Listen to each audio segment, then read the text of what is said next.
Good evening. I'd like to call to order the meeting of the Planning Commission on February 17th, and it's 5:30. The land we know as Sequim was once inhabited solely by First Peoples known as the S'Klallam people, represented by the three tribal governments, Lower Elwha S'Klallam, Jamestown S'Klallam, and Port Gamble S'Klallam. We serve as stewards of the land within the city of Sequim with the same care and consideration the S'Klallam tribes has and continues to provide. This acknowledgement is a respect to the S'Klallam people and their history. The Planning Commission serves as an advisory body to the City Council. The purpose of the Planning Commission is to provide guidance and direction for Sequim's future growth through continued review and improvement to Sequim's comprehensive plan, zoning code, shoreline management, environmental protection, and related land use documents. The Planning Commission will have all the powers and perform each and all the duties specified by Chapter 35A.63 RCW as amended and set forth or amended by ordinance. Can we go ahead with roll call, please? Absolutely. Commissioner Kuntz. Present. Commissioner Cummings. Here. Commissioner Fain. Commissioner Hewitt. Present. Commissioner LaFever. Here. Commissioner Mahalik. All right. I have not heard from Commissioner Habel, so I will mark him absent unless he comes in late. Thank you. We do the Pledge of Allegiance, please.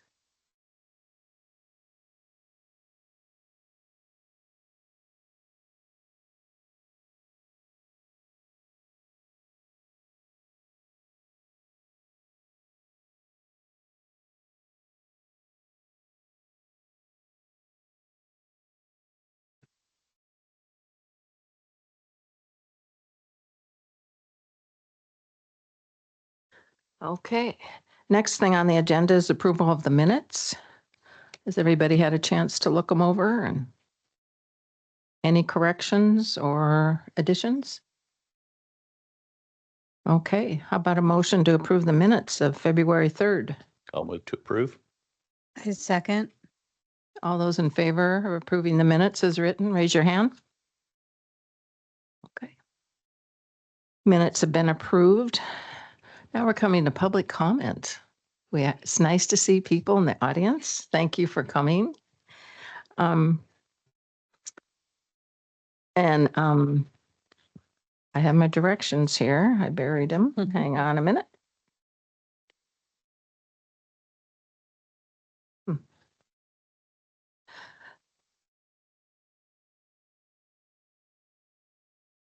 Before we open the public hearing, the clerk will read the instructions for submitting comments. Eileen, this is just for general public comment, not for the hearing comments. Oh, okay. So this is just for anything that's not on the agenda. And if you're here to speak about the public hearing topic, please hold those comments until that portion, which is coming up soon. Okay, thank you for the correction. All right, then we'll move on to general business, and that's the 2025. Oh, there is somebody? Yeah. Oh, sorry. We're excited. We don't usually get comments. So if Chuck would like to come up, you have the floor for 3 minutes once you start. There you are. Hi, are we live? My name is Chuck Weber. I'm a resident of Sequim. We've owned a place up here for about 8 years and probably resided here full time for the past 6. So pretty new to the area.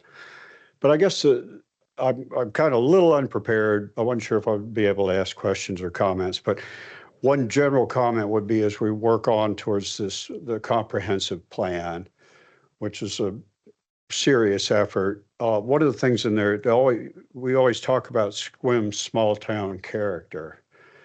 It's alluded to in the document numerous times, but it doesn't really do a good job of either graphically or really capturing what it is about Sequim we want to maintain and protect. And so I'd like to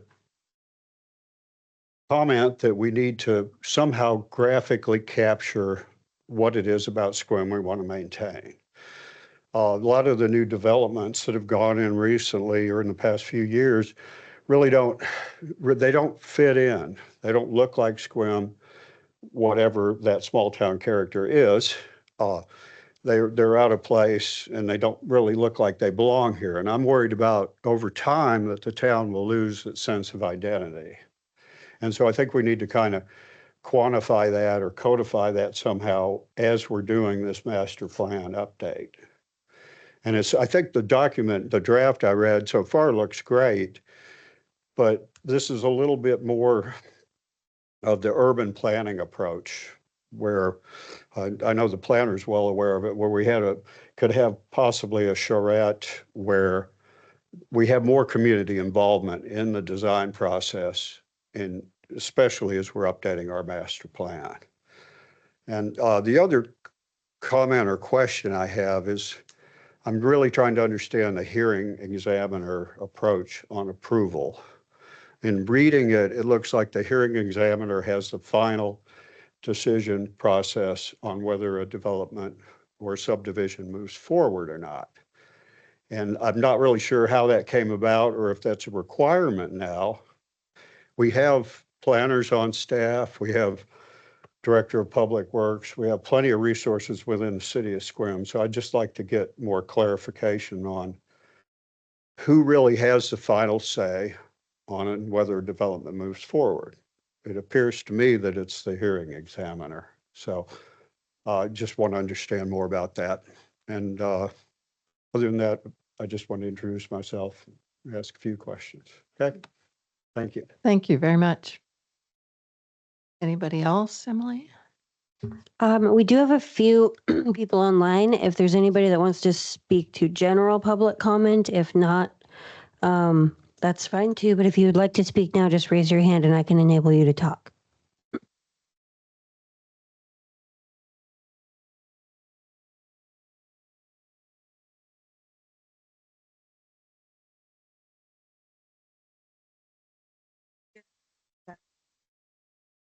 So I'm Rhonda Coates, and I'm a resident the south end of Sequim Avenue, so it puts me in the city limits, last I checked.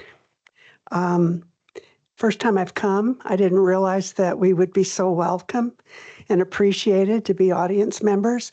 I do have a general question because I'm here to eventually see if, as a citizen, we can begin to influence municipal codes in the direction of environmental progression, lighting standards that are kinder to eyeballs. I come from the Audubon Society, so some of you may already know me from that vantage point. What's good for the health of birds, it turns out, is also reflective of what's good to human health. And so that's the window I look at. Could we be doing more to influence the kinds of plants that are going out in outside of buildings that would be more conducive to birds and ourselves? So that's my long-range interest in learning more about this process. And my underlying question is, can municipalities be ahead of state RCWs? And, can we be more progressive as a community than the state laws are dictating? And I'll wait over time to learn the answer to that question. Thank you. Thank you.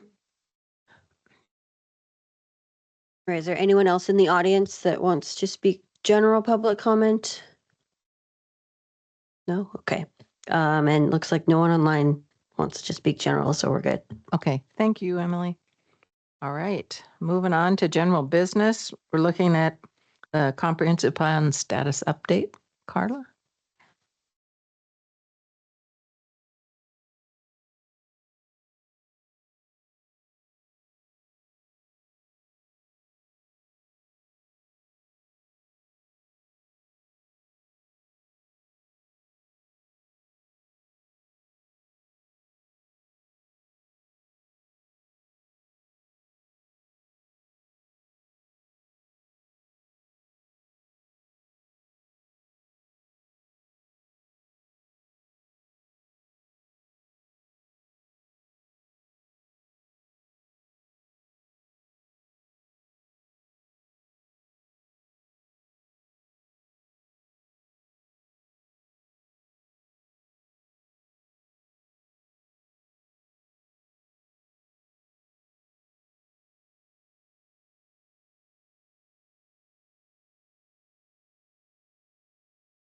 I have a question.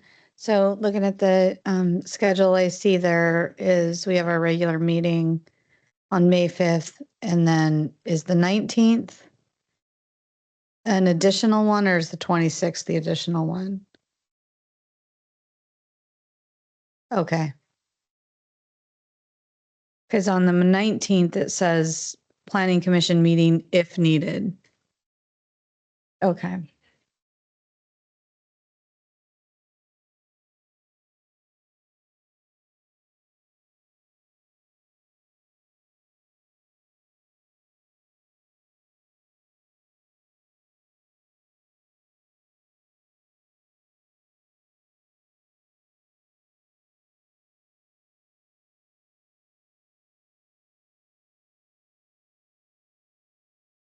Okay, thank you.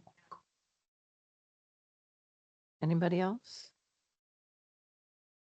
Okay. Now we're really at the official public hearing. So before we open the public hearing, the clerk will read the instructions for submitting comments. Thank you. Yes, soon the chair will open the public hearing and take comments. If you are attending in person and would like to provide public comment, please sign in on the sign-in sheet that's at the table there. In-person public comments will be alternated with remote comments. For those providing remote public comment, please press the raise your hand icon, or if you're on the phone, press *9. Comments are limited to 3 minutes. Please avoid comments not related to the subject of the hearing. Participants will be disconnected after speaking. Okay.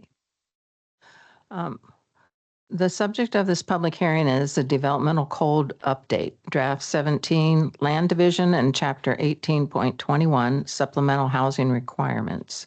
The public hearing is now open.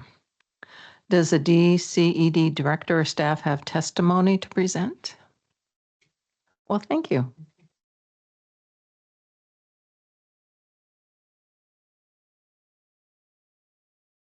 Can't hear you.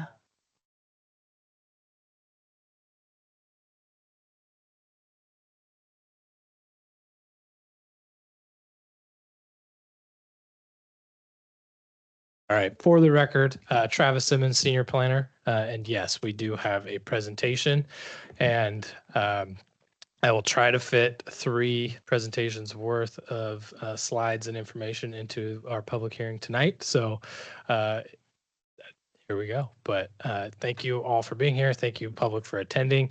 But tonight we're going to discuss a full Title 17 Land Division rewrite. So that is an entirely new title for the Sequim Municipal Code, as well as a new chapter in Title 18, Chapter 1821, Supplemental Housing Requirements. Go ahead. So both of these drafts incorporate feedback from the Planning Commission, as we've had, our first touch meetings. We've had, meetings throughout the past year as we've embarked on comp plan updates, as well as public comments and development community and just general community feedback through the comp plan process. So we've taken all of that and it's led us here. So the gist of Title 17 updates is it's a comprehensive rewrite and modernization of Title 17 for land division. It restructures the code, adds new requirements that we have to do per the state, and as well as which includes things like the unit lot subdivisions and administrative lots splits, as well as just some other housing related reform. And then 18 is just a concentrated effort to comply with some additional Washington legislature as it relates to housing specifically. And then just has some other things the city has decided to do that kind of fit that package. So we'll start with Title 17. So this is the full title, all of the chapters. We'll cover from start to finish, and yeah, let's just jump right into it. Okay, so the overview, you can just skip this slide, it's fine. Let's just get into it. Yeah.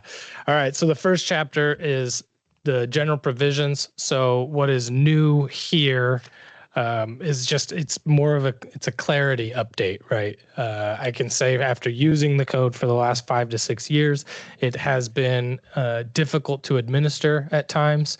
And so one of the key focuses of this entire update is ease of administration, not only for ourselves, but for the development community and for the public to know what's going on and what can happen.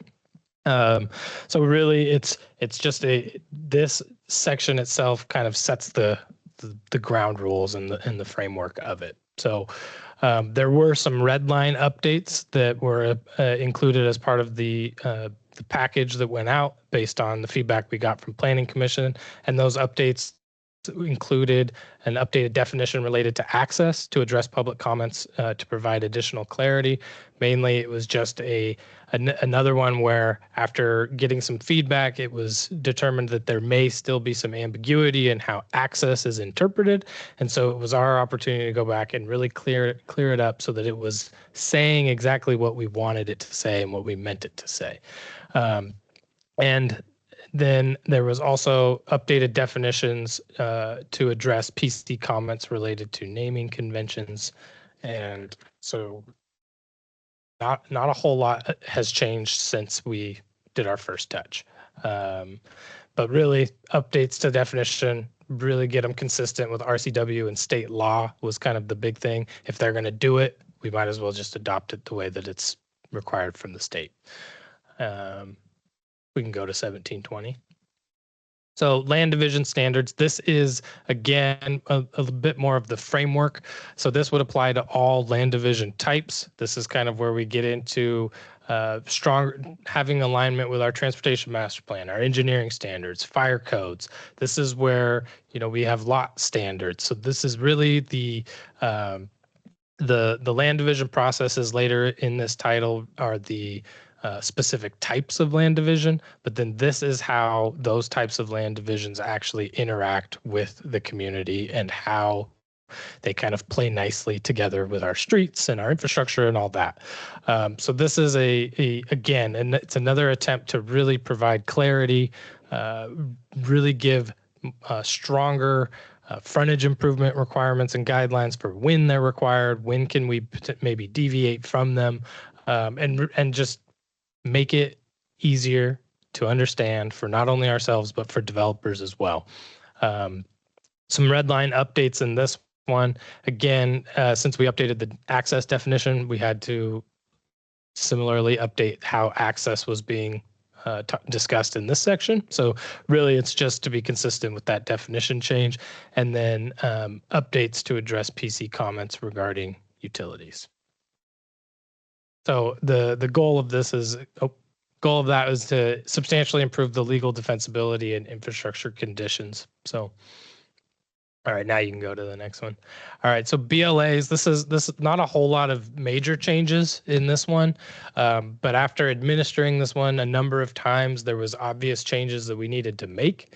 And one of the big ones there that it was really to allow a process for things that were like if a lot didn't meet lot size standards, but there was something that could be addressed or fixed and resolved through a boundary line adjustment, the code, it was kind of like, So instead of leaving it as a problem, we changed the code so that we can administer a boundary line adjustment on these lots that maybe don't meet the lot size standard in our residential zone, but the result is still better because the property owners end up with, you don't have a building straddling a property line. And it's like, do we really want to get in the way of cleaning that up over, 2 already existing non-conforming lot size or sized lots? Didn't make a lot of sense. So we figured, let's make this easy for ourselves and for the property owners and the folks that benefit from this. So no red lines in this one, but again, more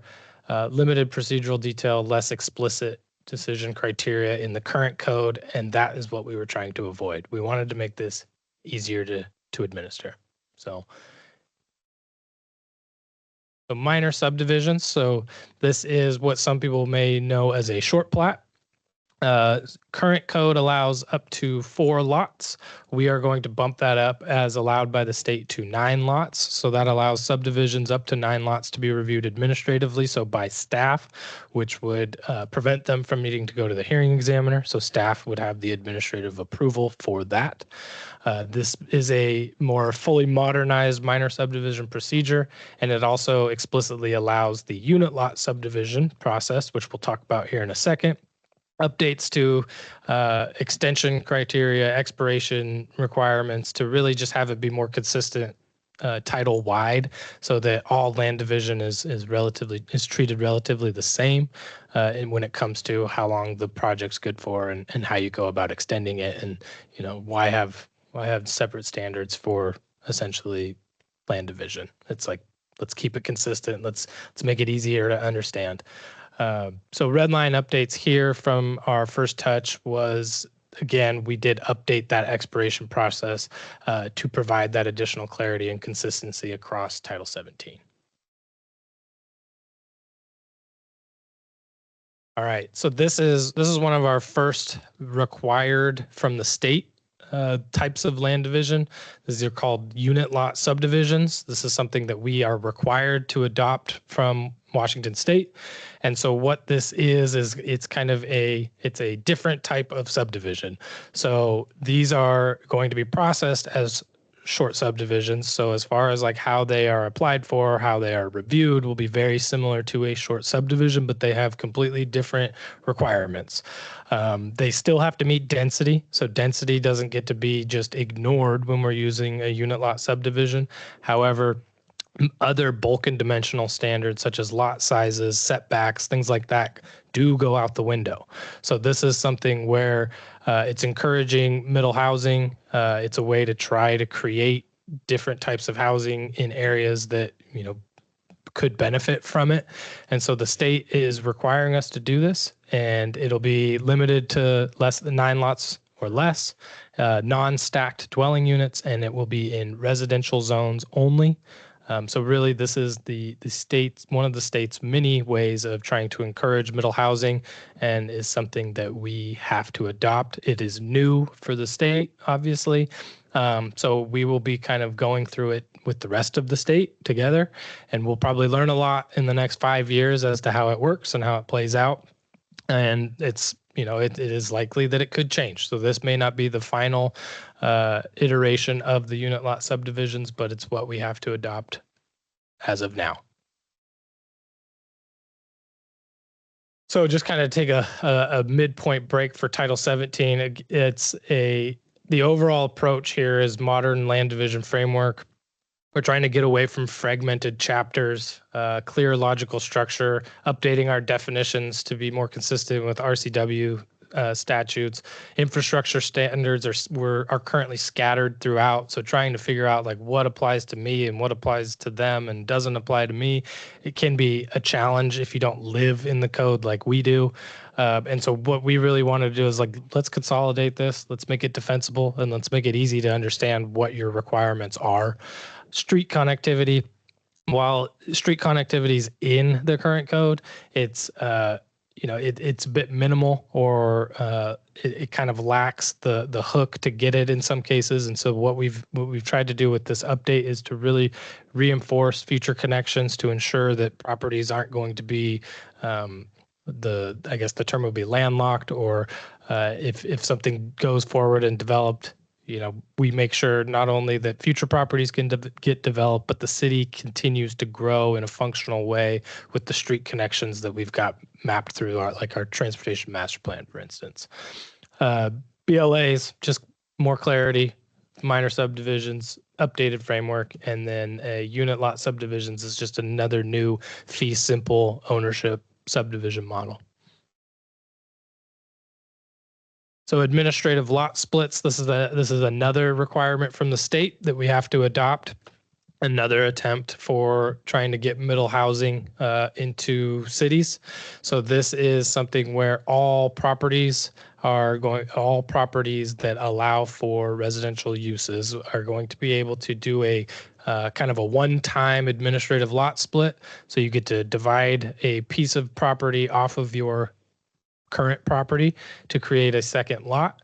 Both of those lots would then be subject to a survey that has a note that restricts them from further use of this particular process, but they could be left in a state that could be further subdivided through other land division types in the future. They just would not be able to use the administrative lot split function again. And so that was one of the red line updates as we clarified that, because that came up as at our first touch was, what does that mean? And there's been counter conversations with developers that have asked the same question. So having that clarity, you weren't the only ones that saw it. I saw it, they saw it. And so it's good that we made that more clear that this is a one-time thing, and it'll be on a note on your survey that says you can't use it again, but you can further divide through other land division options. So this is administratively reviewed. It'll be reviewed by staff. It can be processed with a building permit. So if somebody's building a home and they want to, maybe sell a portion of their lot, as long as they are both adequately sized for the zone and they meet the minimum lot size standards, they can chunk a piece off, record a survey, and maybe get some money back going towards their house. And then the lots that are created through this process are restricted to residential, so you can't use it and then sell it to somebody else that then goes and builds something commercial that doesn't fit the intent of this. One of the other red line updates was there was a question regarding how, because as a state requirement, displacement plans have to be considered if that happens through the administrative law split. So we did just kind of clean that up so that it has to be, they have to be thoughtful with a displacement plan. So there's at least a little bit more clarity on how that functions. And if you want to go back, and one of the questions I think that also came up was how are fees going to be administered on something like this? And we have discussed that, and they would probably be similar to the administrative fees associated with like a building permit. So not the building permit fees and the impact fees and all that, but the administrative fees. So, which is essentially hourly, a set hourly rate for myself and anybody else that needs to review it.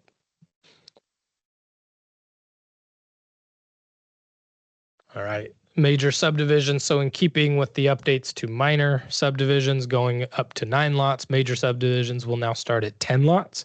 So these would be reviewed by the hearing examiner. So the hearing examiner would be the review authority for major subdivisions. The goal of the update here is stronger alignment with the Transportation Master Plan, engineering standards, fire code, Appendix D. So one of the things in current code is for things like 2 points of access when you've got a major subdivision with up to 30 lots. And the main intent behind that is for fire safety and emergency access. So we are just going to allow the fire access and fire code to rule there. And instead of having 2 fully fledged points of access, as long as they can satisfy fire access for that second point, we will deem that sufficient.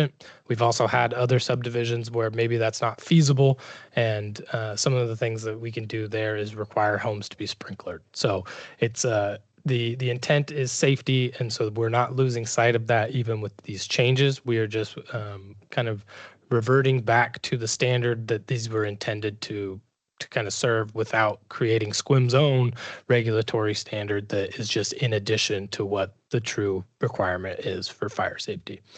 Current code application requirements are confusing. It's less precise improvement requirements, confusing process for phase developments. All of those things have been considered, and I wouldn't be doing this justice if we didn't try to address those. Major subdivisions are kind of what I like to consider the bread and butter for SQUIM. We do a lot of residential development, or at least have in the past few years. And as the one who has administered many of those, it can be a challenge to get the requirements to be understood. And this is our attempt to make it clearer, easier to understand. And again, red line updates for clarity for expirations, for consistency across the title. So Yeah, it substantially improves cohesion with other codes, provides greater legal defensibility for ourselves, for applicants, for the community, and provides a well-integrated planning framework. Binding site plans. So this is a more streamlined BSP process. We currently, under the current code, have both minor and major binding site plans. We are not proposing to get rid of minor and major site plans. However, we are going to make them all administratively reviewed. So binding site plans will not go to the hearing examiner. They will be reviewed by staff. And we just think that that is, it's not a requirement that they have to go be reviewed by the hearing examiner. So we felt, we can handle BSPs, and we're going to do it. One of the big beginning parts of the BSP code is just getting definition, terminology, and things more closely aligned with the RCWs that are very specific for binding site plans. So instead of reinventing the wheel and having our own spin on the words, it's like, let's just use what they've given us, and we will use that, and then we cannot ever run afoul. So this is some red line updates. We're updating the use of BSP and binding site plan throughout per Planning Commission comment, so that it's we say binding site plan once and then use the acronym BSP, and then throughout the rest is BSP. There are some that I think got left as binding site plan, and that's usually because that's how it's written out in that particular statement. So updated again, similar to minor and major, updating expiration process. Previously, BSPs expired in 3 years. We're extending that to be 5, similar to major subdivisions, as the changes in housing types and housing development types continue to go with the state's kind of requirements and I guess desire for different types of housing. We're going to see different types of land division processes utilized. We may not get as many major subdivisions as we're used to. Maybe we see more binding site plans and things like that consider more of a common ownership approach. And so having the land division, expiration, and entitlements essentially be consistent across the title through any type of land division just made a lot of sense. Like, if this is essentially going to be the same type of housing or provide the same use, then what difference does it make if it's basically good for the same amount of time? So we just wanted to be consistent through the title. So again, just an effort to significantly improve clarity, consistency, and administrative efficiency. Final plats and site plans. So the current code is just basically for final plats with some kind of references to binding site plans. So our goal with this was to really incorporate the two as kind of one thing.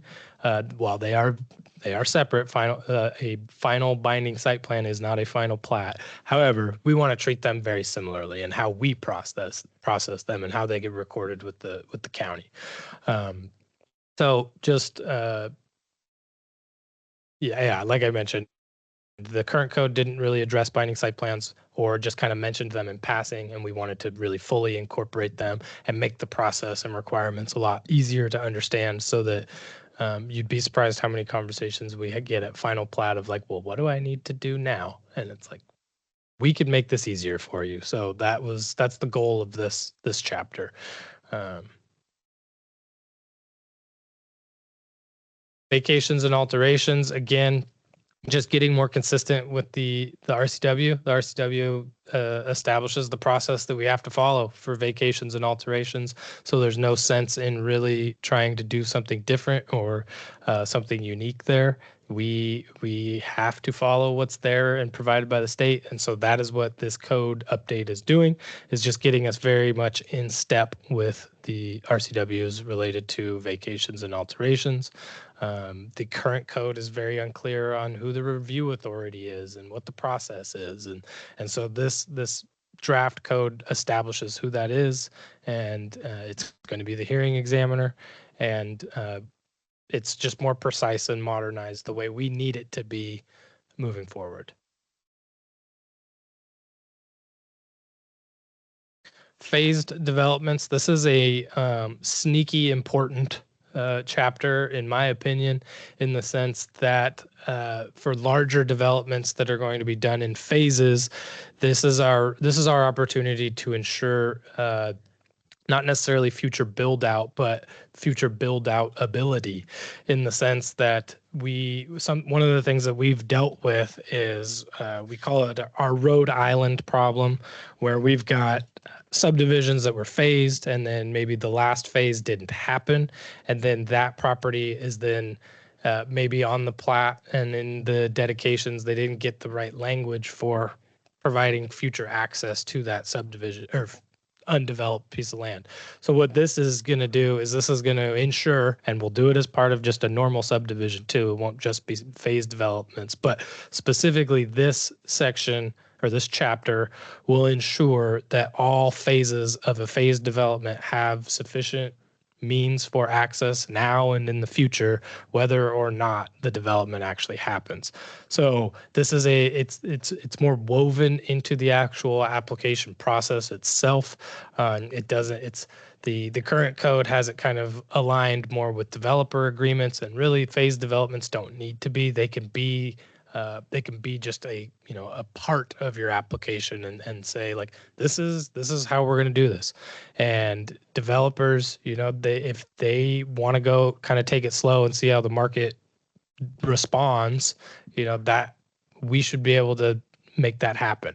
And then if say the market doesn't respond, we have the correct dedications for future development. If it's not that developer, then maybe somebody else. So just the current code is just, it was more restrictive for phased developments than it needed to be. And so our intent here was to really make it a more functional part of the application process for land divisions, specifically major subdivisions and binding site plans.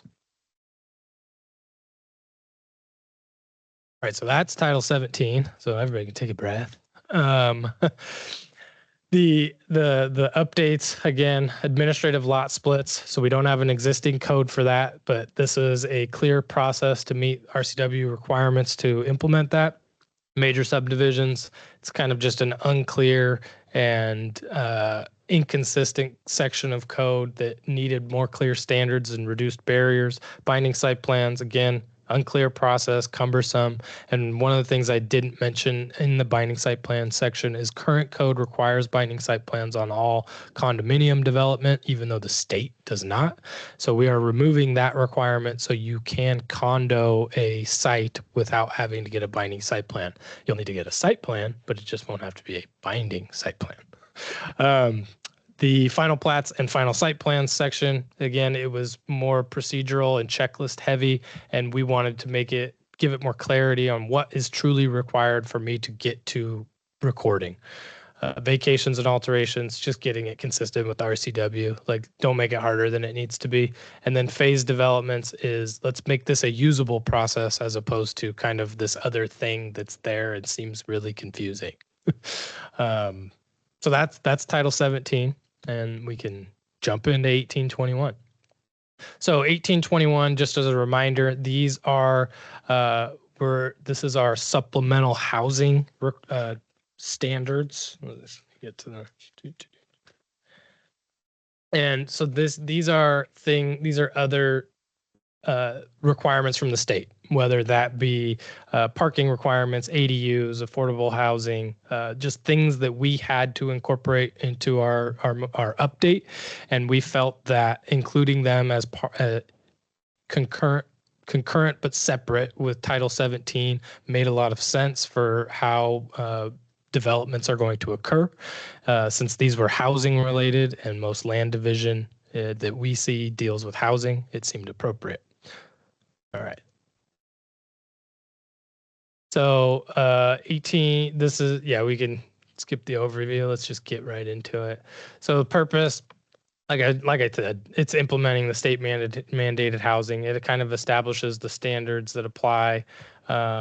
It's the policy basis for our housing code updates and clarifies that these are codified requirements. And clarifies that these codified housing requirements supersede any conflicting local regulations. These these sections of this particular chapter will someday be their own chapters in a full rewrite of Title 18 that we're also working on. So this is kind of the beginning of what these could look like as standalone chapters. So definitions was a big one. The state has provided a lot of updates on certain housing types, things like co-living, group homes, assisted living facilities, all of these things that are kind of residential or residential adjacent. And so we felt it was necessary to get these updated, as our code hadn't really addressed those in a while. And so we were a bit overdue to update some definitions and get them to a point where they were consistent with RCW standards and could be usable. And then there was a red line update for the definition of low income per PC recommendation. And I believe that was just to remove the metropolitan, yes, thank you, reference that was brought up. So that is no longer in there. So residential uses, so consistent with the updates to the definitions, was we felt it was necessary to then say, well, where are these updated definitions now allowed?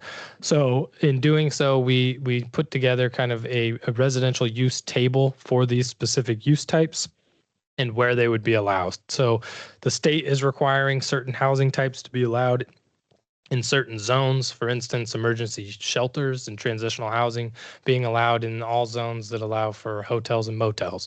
So that's something we don't get a say in. We have to do it. And so by allowing that and doing that, it was also an opportunity. We needed to update kind of this portion of our use tables, which again will be further updated in the later full Title 18 update. But as we were doing this to meet state requirements, it was just a good opportunity to put a use, make an allowance for these new or updated definitions in the current use table. So this is it's another use table, but it'll work for all the zones as it reads. Residential parking requirements. So SQUIM has the benefit of not getting hit with the whole book on residential parking requirements from the state, or I guess lack thereof of residential parking requirements from the state, as a lot of larger municipalities are being told they cannot require parking. Since SQUIM is under 30,000, our population's under 30,000. There's just a select number of requirements that we have to hit, and that is what you see in this draft. So what is included in the draft is what we have to do, and if there's a desire to do more than that, then we can discuss that in the future update. But for now, these are the residential parking requirements that we must do per RCW. So that's just some changes to how wide residential parking stalls can be, and really more how they can be provided and designed. Accessory dwelling units. So this is another big one that's required from the state. It allows up to 2 accessory dwelling units per lot wherever single family housing is permitted, whether or not there's a single family house there. If there's a multifamily home in a zone that allows for both single family and multifamily, you can put ADUs on that lot. So each lot will be allowed to have up to 2. Lot coverage is still a thing. So lot coverage will still kind of trump the requirement for 2 ADUs if you're already at or nearing the lot coverage requirement. You may not be able to get 2 ADUs on your property. It also removes the owner occupancy rule, so you no longer have to live in either the primary or the ADU. You can rent them both. That prohibits frontage and street improvements as a condition of ADU approval, eliminates parking requirements near major transit stops. And while the city doesn't have any major transit stops that meet that definition, we are going to incorporate that based on the transit center here next to the city. And then one of the last main things is that ADUs can be sold separately through condominiums or through a unit lot subdivision, independent from a primary dwelling unit. And I'll just add, as to kind of put a button on or put a bow on the ADU and unit lot relationship. If somebody does choose to put ADUs into a unit lot, the ADU will no longer be considered an ADU. We will consider it a unit lot that counts towards density. But then you'd be able to put two more, or you'd be able to get that ADU back on the parent lot created through the unit lot. So you're not losing a unit. If anything, you're getting more per the state's requirements. Some red line updates. We added a graphic showing examples of ADU types. We thought it would be helpful to see what they could look like. Updated code regarding restrictions or of creation or sale of ADUs to better reflect the state requirements. So we got the date correct and just addressed that we talked about last time around. Affordable housing exceptions. So the state authorizes municipalities to craft alternative development standards for affordable housing. So what we have decided to do is we have written this draft that allows nonprofits, housing authorities, and other groups that provide housing through local subsidies to be able to apply to provide affordable housing with alternative development standards from the underlying zone. So they'd be able to come to us and ask for, potentially density increases, lessened bulk and dimensional standards. And then this would be something that is going to go to city council. So it's not an outright allowance. Council will have to approve it first. And this is, it's designed to complement, not replace other housing incentives in the SMC. So this is really, this is a very specific process for specific developers that have they have a specific market that they're creating housing for. And as part of the comp plan update, we had to show how we're removing barriers to hit our allocations for housing. And so this is our way of showing like, hey, we're doing something to try to get, that 80% or less AMI here in Sequim. We can't build it, we can't provide it, but we can at least provide a path for those things. Temporary housing on religious properties. This will be this is another state requirement. So we have to adopt this, and essentially it allows shelters, temporary shelters at religious owned or religious properties. And so it'll be a process that requires a temporary use permit. And there's a lot of standards that are in that draft code for what they have to do in order to get approval. One of the things that we did discuss was screening for these types of developments. So there's a required buffer, but if say that buffer can't be met of 25 feet, if they get closer, then we have the ability to ask for screening. So, but if they're not, then, we can ask, but they could say no. So, and then lastly, another state requirement is a density bonus for housing on religious properties. It doesn't say how much, it just says it needs to be consistent with the needs of your community. So we've landed on 25%. So religious properties will be allowed a 25% density bonus. And if they want to exceed that or exceed any of the other underlying zoning standards, they can go and apply through the affordable housing exceptions section in partnership with one of those developers that applies for that.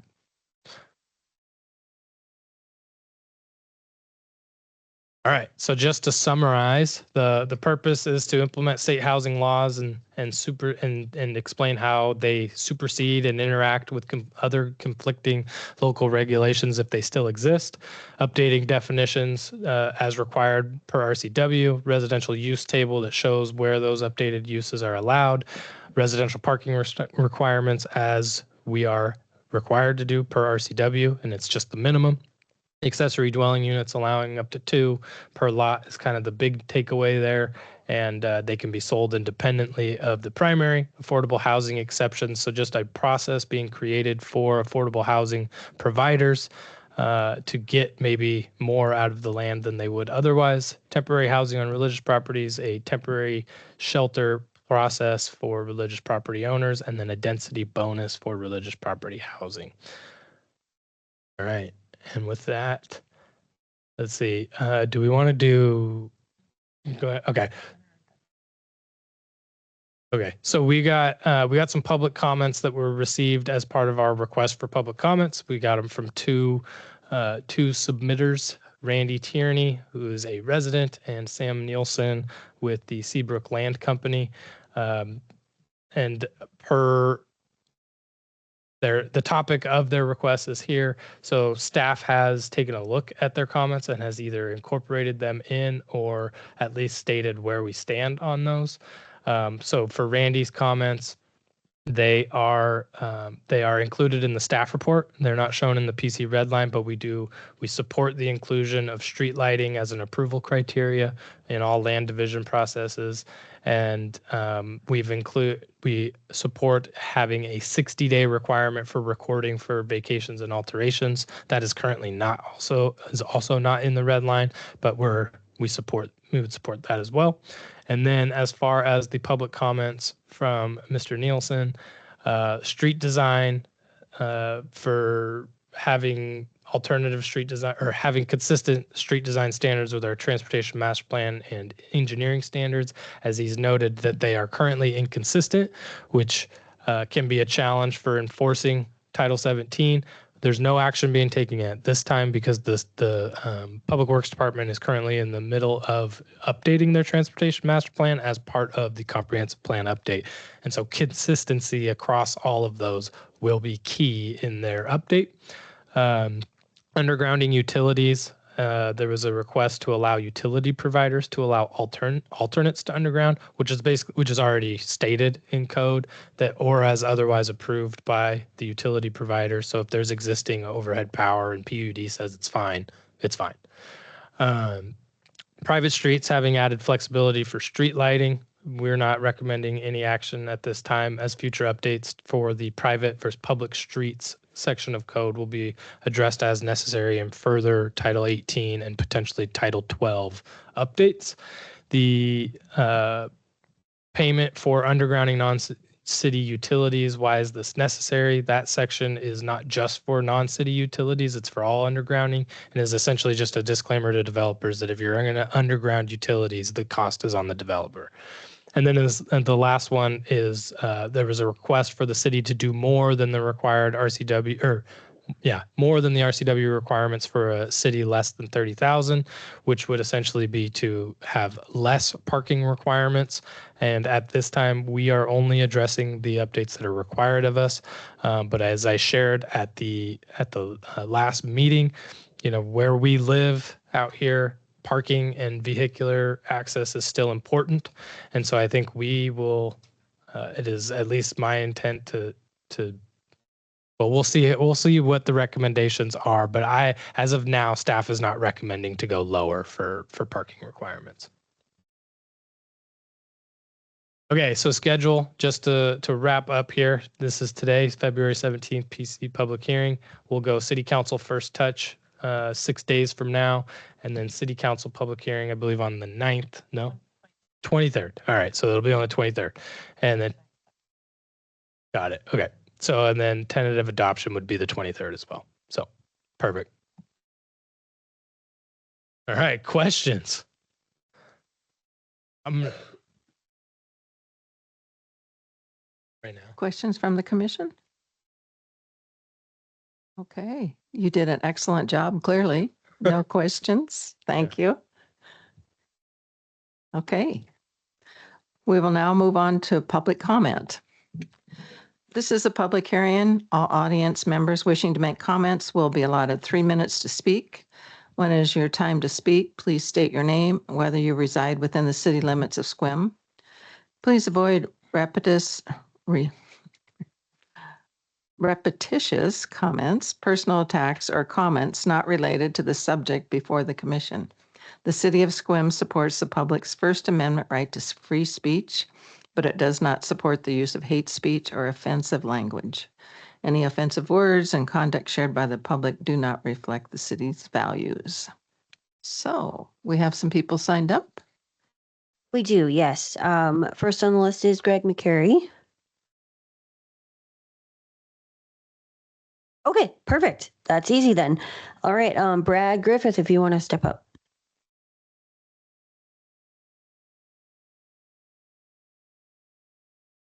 If you could come over here. Okay, perfect. Okay.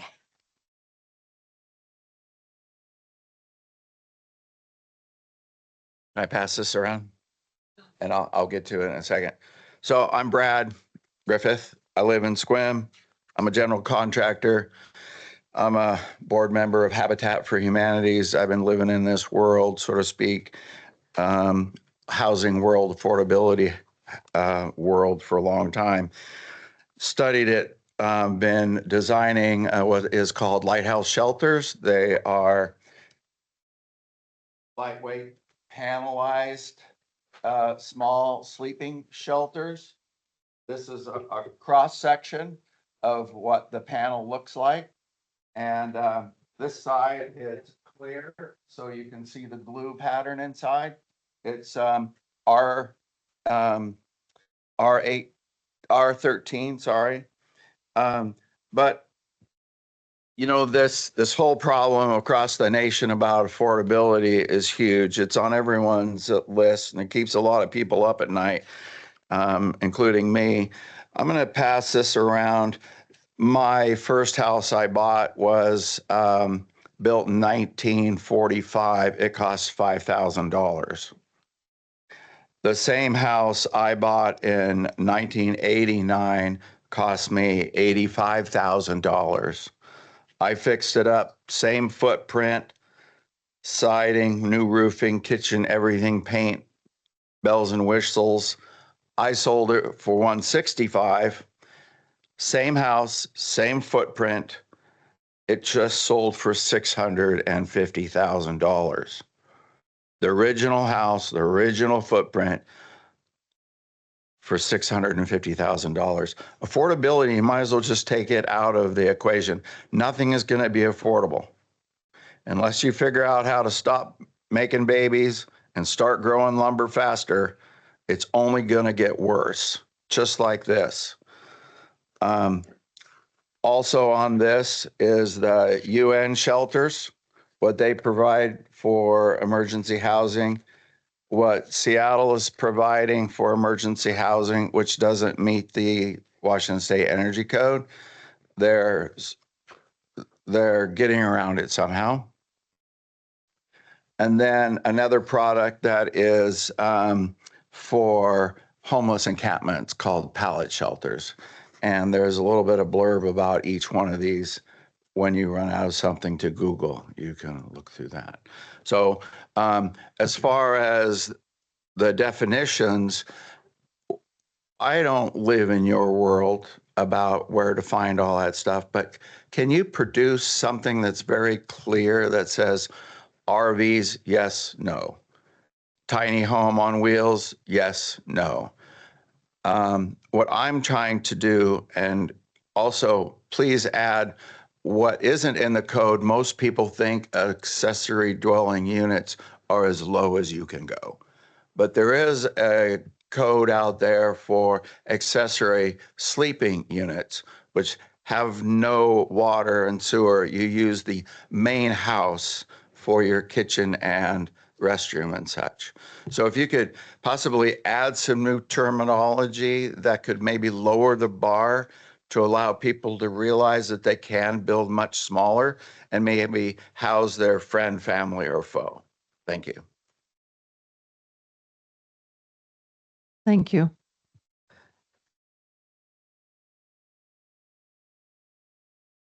Anybody else? No one in person. We. Oh, yeah, of course. Oh, did you want to? Okay, all right. You can come on up. And then just- Over here.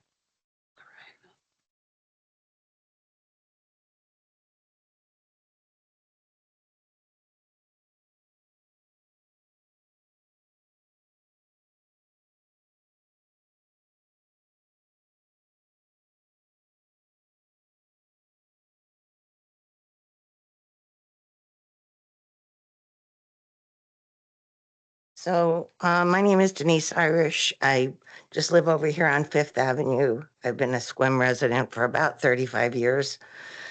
And last year at some point, maybe 6 months ago, I have 2.5 acres, 2.25 acres down the street. And I just wanted to sell 1 acre for my retirement. Ends up I can't. I have to develop it somewhat before I can sell it, which I had no idea that I couldn't just sell my own property. In order to find out what I had to do, I had to pay $1,100 to the city to get information to find out that I had to put in lights and sidewalks and subplat, and it just got really big. And all I wanted to do was sell 1 acre just for my retirement. So now I'm confused because I thought I could only do 4, and now maybe I can do 9. Still don't have the money because I have to sell it in order to do it. I don't know how big a lot is. I don't know what one time means. I don't know any of this stuff. So like he was saying, it's really difficult to understand. Since I had to pay to talk last time, I don't want to pay again to talk. I just want to know how I find it, when it's changing. Is the one lot that I can sell now without any conditions at all? Do I still have to put lights on it? Do I still have to put a driveway on it? I'm lost. I'm totally lost on just trying to sell 1 acre. So that's about it. Also, I would really like if on your website that you would make them shareable, because I couldn't share what I found today. So, and if I do come to find out anything else, do I get charged again? I don't know. Thanks. Thank you.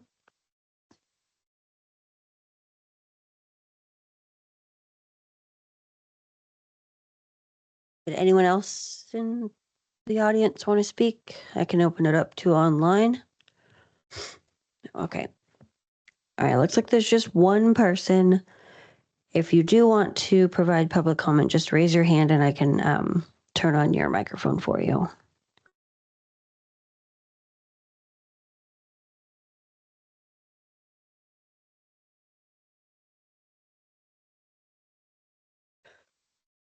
All right, looks like that's it. Thank you. Alex has got a question for staff, if you're willing, Travis.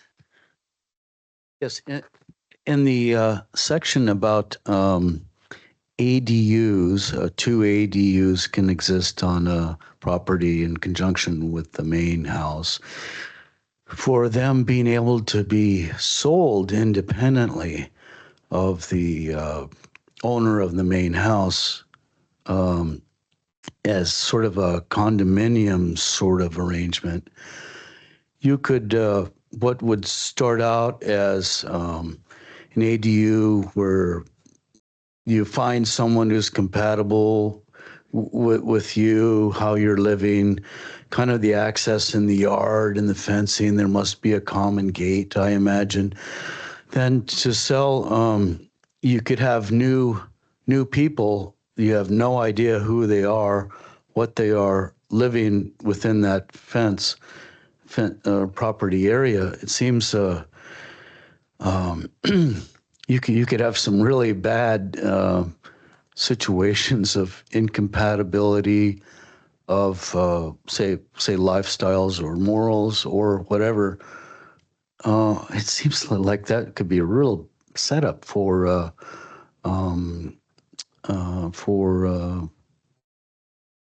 problems. Any comment on that?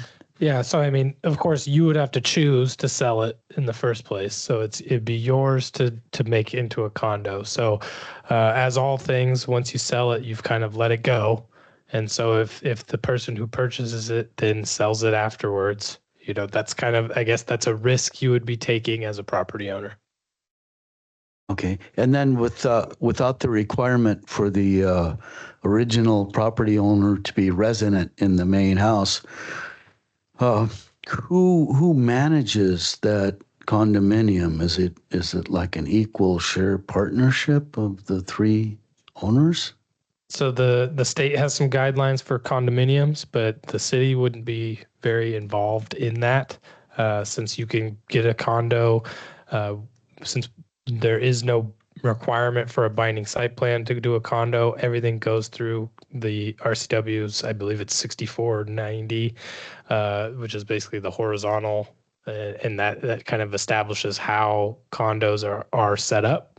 And so that would have to be decided in order to, create the condo. So you would probably get it would either be a COA, a condominium owner, similar to an HOA. When you establish kind of a shared or common space, there would have to be some sort of agreement between the parties involved. So there would be something similar to an HOA that would have to be created, but the city wouldn't really play a role in that. And lastly, is there any history of how this has worked out in other counties of the state? Probably not direct to say Sequim, but I would say there's a lot that have chose to adopt this. There are some jurisdictions that are being required to do 4 units per lot and up to 6 units per lot. So our 2 ADUs is, not to say small potatoes, because it'll be a big deal. If people decide to do it, it'll be a big change from what we're dealing with. There's probably not that much that's out there yet, but similar to like the unit lot subdivisions that I made a comment where we'll probably learn a lot in the next 5 years. I think the ADUs will be another one like that, where we're kind of all the state planning departments are all we're going to learn together, and communities are going to learn together, because the state's decided to pass on requirements that we don't get to choose to ignore. And we will deal with the fallout or the ramifications in real time. Then you could have an investor buy a lot suitable that could hold, with all the requirements, 2 ADUs, never live on it, and then sell it as 3 different parts without having to divide the land. Except in the case of where that lot is in an HOA, that would likely forbid that sort of thing. Are HOAs able to forbid this sort of ADUs? Not post the date that's in the RCW, which I believe is July 23rd, 2024. So pre-existing, yes, but for the most part, HOAs afterwards, and not all, because not all HOAs, I suppose, are what we would consider a common interest community, CIC. But if you have an HOA, or if you have any sort of shared maintenance agreements, so if you have a stormwater pond that the city doesn't own, that could be something that brings you into being a CIC. And if you are a CIC, you cannot restrict the creation or sale of ADUs post July 23rd, 2024. But pre-existing ones still can. I see. And then, I'm sorry, I keep getting more ideas here. A religious organization, can they buy adjacent properties to go under their jurisdiction solely for the purpose of expanding temporary housing possibilities? Suppose they could. Yeah, thank you. Okay. I would like to now close the public comment portion of the hearing. Thank you, everyone that's come and made some comments. I appreciate it. Is there any commission discussion? Julianne? Yeah, I have a couple of questions. So I know that right now with what we're doing with the comprehensive plan, there's going to be quite a bit of changes to our code that are going to happen once the comprehensive plan is updated officially. But I wanted to look forward a little bit in regards to something like what Mr. Griffith shared with his temporary housing. Will there be any kind of language at all as far that will designate what kind of an ADU, any requirements for ADUs, or is that something that is kind of a little bit of a moving piece right now because it's so new, such a new regulation. Yeah, I think the answer is kind of somewhere between yes and no. I mean, Okay. I think there's some that's been ironed out. There's obviously the provision that we cannot restrict it to be less than 1,000 square feet. And there's also the manufactured homes could be used as ADUs. So there are certain changes that are being realized already. But yeah, I mean, it is a bit fluid as the state goes in many different directions in search of the answer for trying to solve the housing crisis. And so to say it's fluid is probably an understatement, but I think what I'm hearing is, and also based on the comments, is potentially having a clear, or at least a more clear use table for certain building types. And because there is a range, for things, I think, as we've discussed, like tiny homes, there's a number of types of buildings that fall under the generic label of a tiny home. Is it a park model on wheels? Is it built to HUD standards? Is it built to building code all of the things. And so there's probably an opportunity through our larger Title 18 update to really kind Okay. of drill that down as far as like what types of building types are required. But as of today, there hasn't been any conversations to, I guess, lessen the restrictions on, say, like RVs or tiny homes, specifically like park model tiny homes, which are licensed as like a trailer, similar to an RV, which are currently prohibited in SQUIM as a primary residence. There hasn't been any conversation to undo that. If anything, it would stay the same.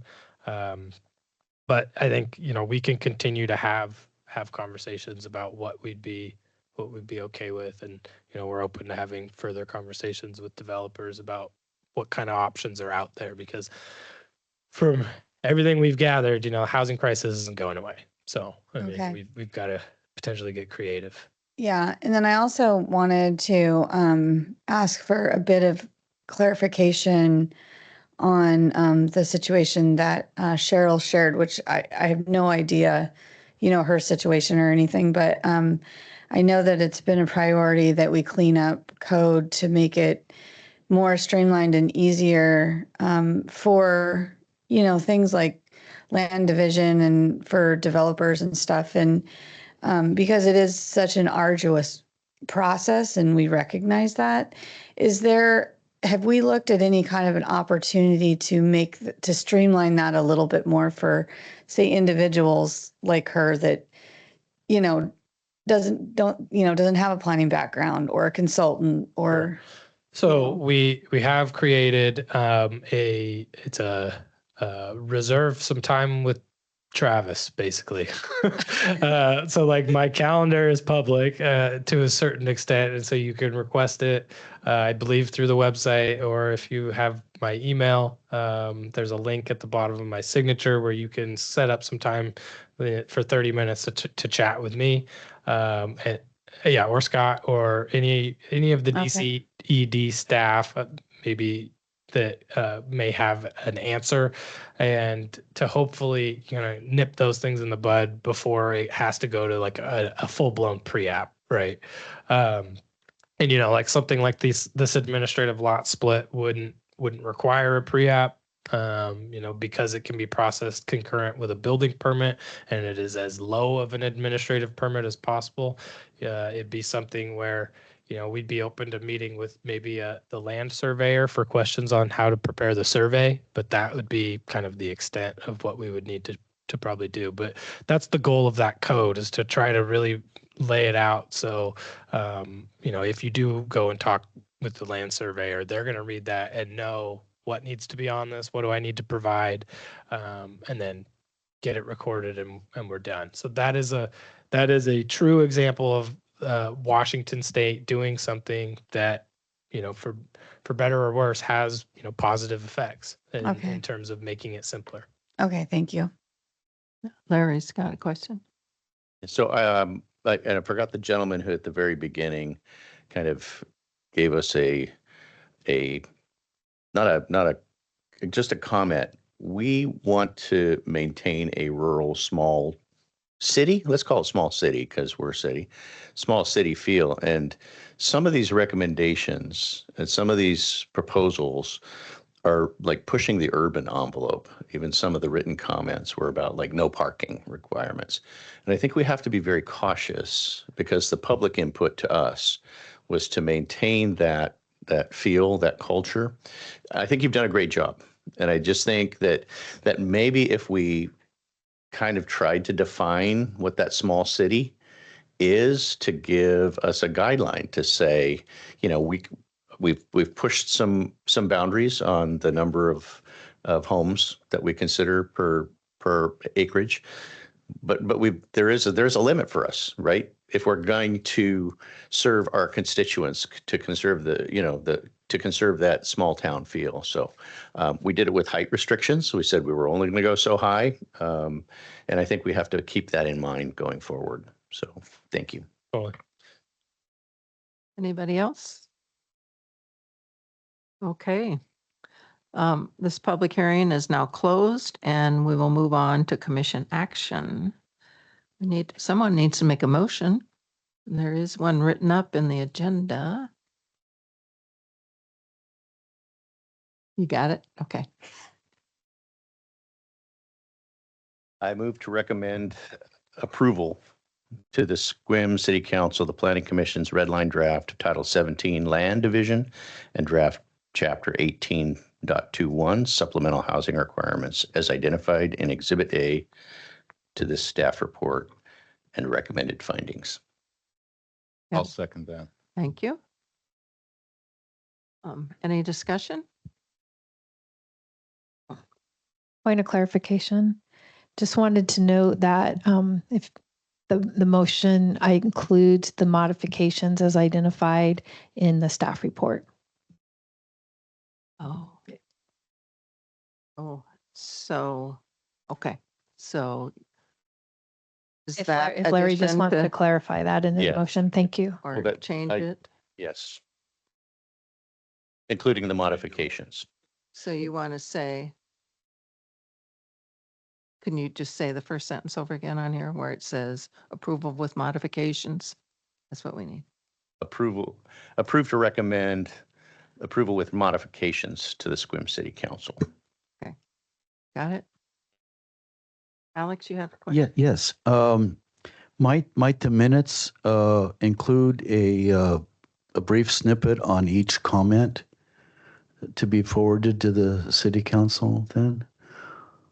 Do you mean like public? I'd say comments? they were really valuable comments. Yes, yeah, and, I'll great, summarize. Mhm. great, thank you.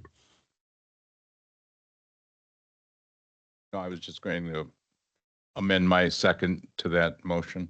Okay. I think we moved, amended, and seconded, and all those in favor, raise your hand. Motion passes. Thank you. Okay, good job. Good job. Thank you. Staff, you did a great job. And now we get to hear more from the director. Just want to thank the Planning Commission for your hard work on reviewing a full code update for land division, and just thankful for the members of the public who showed up tonight. So just thank you. We're moving on to City Council First Touch next Monday. Right. Thank you.